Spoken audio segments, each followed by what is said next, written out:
안녕하십니까. 여러분의 삶 속 숨겨진 기운의 흐름을 함께 찾아가는 풍수학당입니다. 매일 편안하게 쉬시는 여러분의 거실 있잖아요. 거기에 혹시 재앙을 부르는 물건이 있다면 어떠실 것 같으세요? 네, 바로 그 아주 평범해 보이는 물건 하나가 집안의 복을 그냥 막아버리고 심지어 건강까지 해칠 수 있다는 건데요. 대체 어떤 물건이 문제일까요? 오늘 저희가 그 충격적인 실체를 한번 파헤쳐 보겠습니다. 네, 선생님, 정말 듣기만 해도 좀 오싹한데요. 우리가 매일 보는 그 거실 공간에요. 그런 무서운 비밀이 숨어 있을 수 있다는요. 도대체 어떤 물건들이길래 그런 문제를 일으킬 수 있는지 벌써부터 너무 궁금합니다. 네, 생각보다 정말 많은 분들이 그냥 예쁘다는 이유로 아니면 그냥 무심코 들여놓은 물건 때문에 집안 전체의 기운이 흐트러지고 어려움을 겪는 경우를 제가 종종 봅니다.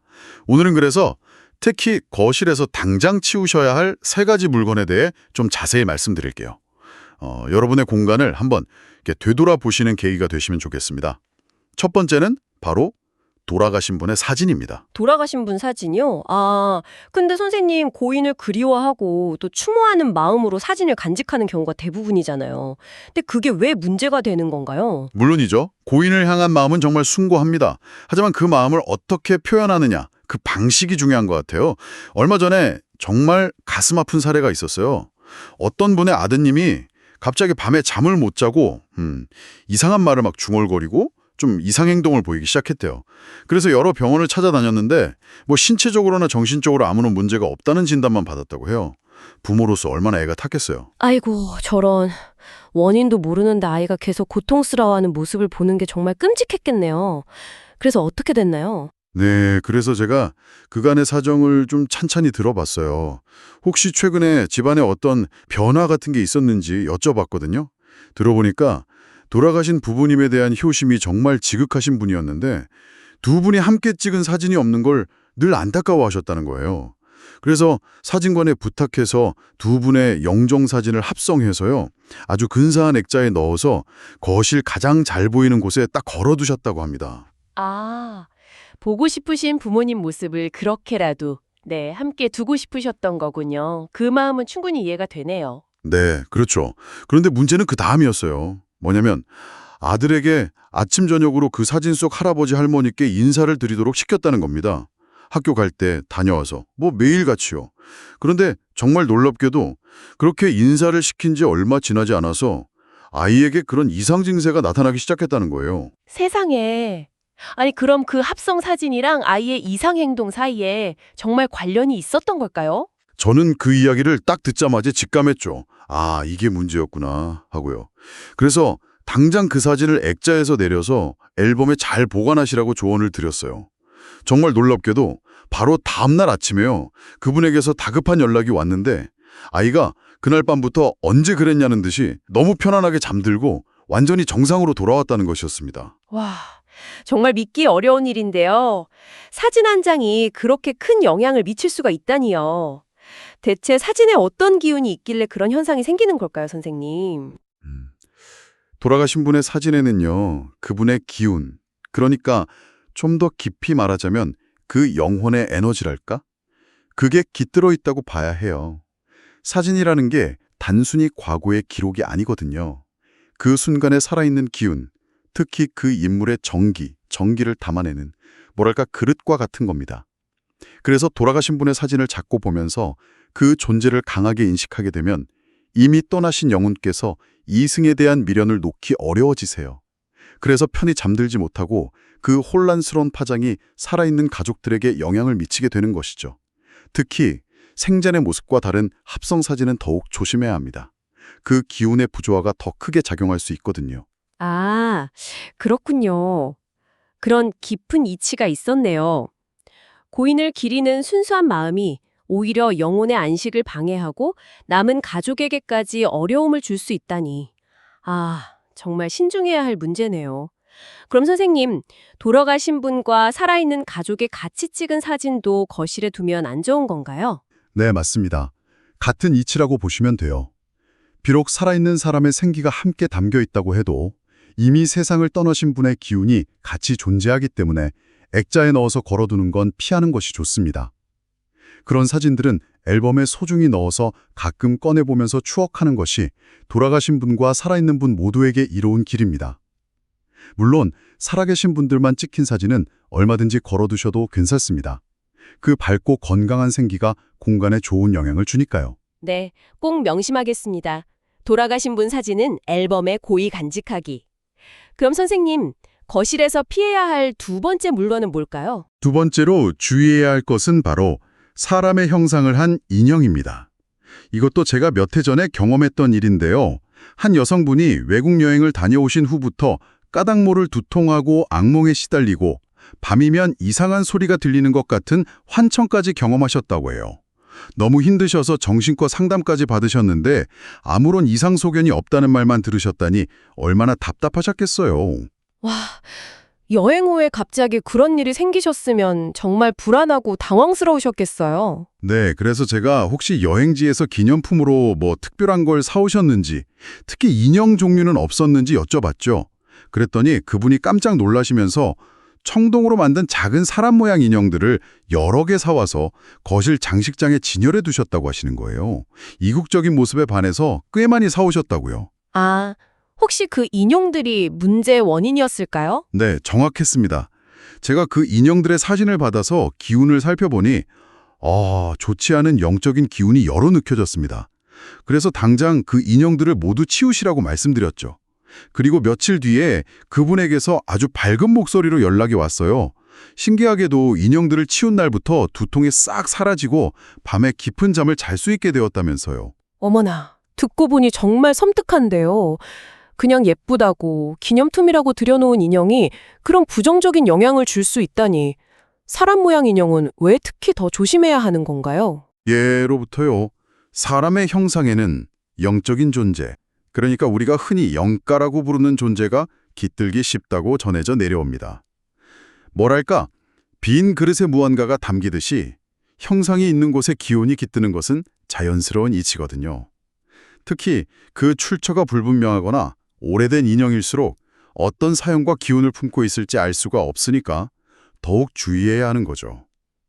그 인형에 깃든 영가의 성향이나 기운이 집안의 평온한 기운을 흔들고 심한 경우에는 거주하는 사람의 정신과 건강에 직접적인 해를 끼칠 수도 있습니다. 아, 그럼 인형의 재질이나 크기하고는 상관없이 그냥 사람의 모습을 하고 있다면 다 주의해야 하는 건가요? 요즘 정말 귀엽고 정교한 피규어나 인형들이 많은데요. 네, 재질이나 크기보다는 사람의 형상이라는 그 자체가 중요합니다. 물론 깃든 기운의 성격에 따라 다를 수는 있겠지만 어떤 기운이 깃들지 우리가 미리 알 수는 없으니까요. 안전을 위해서 거실처럼 가족들이 함께하는 공간에는 두지 않는 것이 현명합니다.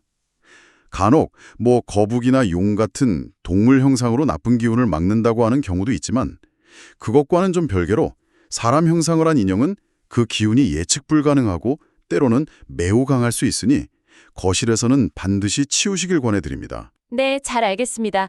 집에 있는 장식품들 다시 한번 점검해 봐야겠어요. 자, 이제 마지막 세 번째인데요. 거실에서 치워야 할 물건은 무엇인가요, 선생님? 마지막으로 살펴볼 것은요. 그린 사람을 알 수 없는 그림, 특히 풍경 중에서도 폭포 그림 같은 것입니다. 이것 또한 4년 전쯤 겪었던 일인데 어떤 분이 거실에서 TV만 보면 온몸의 기운이 쫙 빠지고 극심한 피로감과 함께 두통까지 온다고 호소하셨어요. 너무 이상해서 병원에서 MRI 검사까지 받았는데 아무런 의학적인 원인을 찾지 못했다고 합니다. TV를 볼 때만 그렇다니 정말 기이하게 느껴지네요. 네. 네, 저도 그 점이 참 이상해서 직접 그 댁을 방문해서 기운을 살펴봤습니다. 거실에 들어서니까 TV 바로 뒤편 벽에 아주 큰 폭포 그림이 걸려 있더라고요. 시원하게 쏟아지는 물줄기가 인상적이긴 했는데 어땠는지 모르게 좀 스산한 기운이 느껴졌어요. 그래서 제가 이 그림은 어떻게 구하셨습니까? 하고 여쭤봤더니 그냥 시장 좌판에서 보고 마음에 들어서 사셨다고 하더라고요. 누가 그렸는지 어떤 사연이 있는지는 전혀 모르는 그림이었죠. 아, 그럼 역시 그 그림이 문제였을 가능성이 높겠군요. 네, 그렇습니다. 그림을 보자마자 좋지 않은 기운의 발원지라는 걸 알 수 있었어요. 그래서 그분께 당장 그 그림을 떼어서 처분하시라고 말씀드렸습니다. 그분은 좀 반신반의하시면서도 제 조언을 따라서 그날 바로 그림을 떼어버리셨대요. 그리고 다음 날 정말 놀라운 소식을 전해오셨습니다. 이제는 거실 소파에 편안히 앉아서 TV를 봐도 전혀 피곤하거나 아프지 않다고, 정말 신기하다고 몇 번이고 말씀하셨어요. 와, 그림 한 점이 사람의 컨디션에 그렇게 직접적인 영향을 미칠 수 있다니 정말 놀랍습니다. 그림에는 어떤 힘이 있기에 그런 건가요? 그림에는요, 그것을 그린 사람의 마음 상태, 그러니까 기와 염원, 심지어는 건강 상태까지 고스란히 담기게 됩니다. 만약에 몸이 몹시 아픈 사람이 병상에서 그린 그림이라거나 또는 마음이 불안하고 어두운 상태에서 그린 그림이라면 그 부정적인 에너지가 그림이라는 매개를 통해서 공간 전체로 퍼져나가요. 그래서 거주하는 사람의 기운에 직접적인 영향을 미치게 되는 겁니다. 아무리 겉보기에 화려하고 멋진 그림이라 할지라도 그린 이의 출처가 불분명하거나 정체모를 그림은 피하는 것이 상책입니다. 작가의 이력이 분명하고 긍정적인 마음으로 그려진 그림이라면 괜찮고요. 그렇군요. 그림 하나 고르는데도 그런 깊은 안목이 필요하다니 새삼 깨닫게 되네요. 그럼 선생님, 반대로 거실에 걸어두면 좋은 기운을 주는 그림은 어떤 게 있을까요? 제가 늘 강조하는 것이지만 그림 중에서 가장 맑고 강력한 생기를 뿜어내는 것은 바로 어린아이들이 그린 그림이나 글씨입니다. 아이들의 그 순수하고 밝은 에너지, 그 꾸밈없는 생명력이 가득 담겨 있어서 공간에 활력을 불어넣고 긍정적인 기운을 샘솟게 하거든요. 아이들이 그린 그림 일기나 서툰 글씨 하나하나가 우리의 몸과 마음을 풍요롭게 하는 최고의 보약과도 같다고 할 수 있죠. 아, 아이들 그림이요? 정말 생각지도 못했는데 듣고 보니 진짜 그럴 것 같아요. 그 티 없이 맑은 에너지가 느껴질 것 같습니다. 그렇죠. 그리고 자연 풍경이나 탐스러운 과일 등을 찍은 사진 역시 좋은 선택입니다. 자연이 품고 있는 본연의 긍정적인 에너지를 그대로 담아낸 것이기 때문이죠. 하지만 그림은 그린 사람의 기운이 결정적인 영향을 미치니까 신중해야 합니다.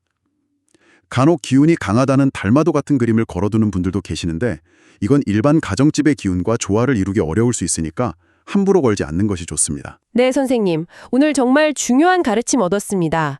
돌아가신 분 사진, 사람 모양 인형, 그리고 출처 불명명한 그림. 이 세 가지는 꼭 기억해서 저희 집 거실부터 다시 한번 살펴봐야겠어요. 네, 꼭 그렇게 해보시길 바랍니다. 그런데 이렇게 좋지 않은 기운을 가진 물건들을 치워냈다면 그걸로 끝이 아니에요. 중요한 것은 그 비워진 자리에 맑고 좋은 기운을 적극적으로 채워 넣는 것입니다. 단순히 비우기만 해서는 완전한 조화와 균형을 이루기가 어렵거든요. 아, 그렇군요. 비워낸 만큼 또 좋은 기운으로 채워야 하는군요. 그럼 어떤 방법으로 좋은 기운을 채울 수 있을까요? 좋은 방법 중 하나는 맑은 수정을 활용하는 거예요. 예를 들어서 투명한 백수정을 거실 창가나 좀 밝은 곳에 두면 외부에서 들어오는 혼탁한 기운을 정화하고요. 내부의 좋은 기운은 보호하고 증폭시키는 역할을 합니다. 혹은 작은 자수정 클러스터나 로직 쿼츠 같은 원석을 현관 가까이에 두는 것도 집안 전체의 기운을 맑고 부드럽게 유지하는 데 도움이 될 수 있습니다. 수정이요? 아, 반짝이는 모습만 봐도 왠지 맑아지는 느낌이 들어요. 또 다른 좋은 방법이 있을까요? 그리고 제가 이전에도 그 중요성을 몇 번 강조했던 하트 모양의 상징물 기억하시는지요? 네네. 크기나 색깔, 재질에 구애받지 않고요. 이 하트 형상 자체에는 사랑과 생명력, 그리고 창조의 근원적인 우주 에너지가 응축되어 있습니다. 그래서 집안 곳곳에 하트 모양의 상징물을 두는 것은 공간을 따뜻하고 긍정적인 기운이 넘치는 명당으로 만드는 아주 강력하면서도 손쉬운 방법이에요. 꼭 거창한 장식이 아니더라도 하트 모양의 작은 스티커나 메모지, 쿠션 같은 것을 활용해 보시면 그 부드러우면서도 강한 에너지를 분명 느끼실 수 있을 겁니다. 아, 하트요? 네, 기억납니다. 사랑과 창조의 에너지가 담긴 강력한 상징이라고 하셨죠? 와, 나쁜 기운을 덜어낸 자리에 맑은 수정이랑 사랑 가득한 하트로 좋은 기운을 채워 넣으면 정말 완벽하겠네요. 선생님께서 알려주신 방법들 잘 활용해서 저희 집 거실도 밝고 행복한 기운으로 가득 채워보고 싶습니다. 네, 분명 좋은 변화를 경험하실 겁니다. 오늘 저희 풍수학당의 이야기를 들으시고 여러분의 거실을 한번 찬찬히 둘러보십시오. 혹시 오늘 말씀드린 물건들이 있지는 않은지, 아니면 비슷한 경험을 하셨거나 더 궁금한 점이 있다면 망설이지 마시고 아래 댓글로 여러분의 이야기를 꼭 들려주세요. 여러분의 소중한 경험담과 질문 하나하나가 저희 풍수학당을 더욱 풍성하게 만드는 귀한 걸음이 됩니다. 맞습니다. 여러분의 생생한 이야기가 모여서 더 깊고 실질적인 지혜를 함께 나누는 소통의 장이 바로 저희 풍수학당 아니겠습니까? 오늘 내용이 유익하고 마음에 와닿으셨다면 구독과 좋아요로 저희에게 따뜻한 응원 보내주시면 정말 감사하겠습니다. 그리고 좀 더 가깝게 소통하면서 다양한 풍수 이야기를 나누고 싶으신 분들은요, 저희가 새롭게 마련한 오픈 채팅방에도 오셔서 즐거운 대화에 동참해보세요. 저희가 늘 새로운 방식으로 여러분과 함께하려고 노력하고 있거든요. 더불어서요, 저희 풍수학당이 앞으로도 흔들림 없이 여러분께 삶의 지혜를 꾸준히 전해드릴 수 있도록 멤버십 가입을 통해서 소중한 후원을 보내주신다면 저에게 정말 큰 힘과 용기가 될 것 같습니다. 여러분의 관심과 애정 어린 참여가 저희 풍수학당을 더욱 가치 있게 만듭니다. 네, 선생님. 오늘도 우리 생활과 정말 직결된 너무나 중요하고 실용적인 가르침 주셔서 정말 감사합니다. 시청자 여러분께서도 오늘 저희가 나눈 지혜를 통해서 가정에 늘 평안과 행복이 가득하시기를 진심으로 기원합니다. 오늘은 우리 삶의 중심 공간인 거실에서 자칫 간과하기 쉬운 물건들이 어떻게 우리의 운기와 건강에 영향을 미치는지 구체적인 경험을 바탕으로 한번 살펴보았습니다. 돌아가신 분의 사진, 사람 모양의 인형, 그리고 출처를 알 수 없는 그림, 이 세 가지는 반드시 기억하셔서 여러분의 공간에서 혹시 발견된다면 과감히 정리하시길 권합니다. 때로는 이런 작은 실천 하나가 예상치 못한 큰 행운과 변화를 가져다 주기도 하거든요. 다음 시간에는 집의 첫인상이자 복이 드나드는 통로죠. 바로 현관에 숨겨진 놀라운 비밀에 대해 이야기 나눌 예정입니다. 여러분의 현관, 혹시 복이 들어오는 길을 턱 막고 있지는 않으신지요? 현관을 통해서 어떻게 하면 좋은 운을 활짝 열 수 있는지 그 특별한 비법을 공개하겠습니다. 다음 시간을 절대 놓치지 마십시오.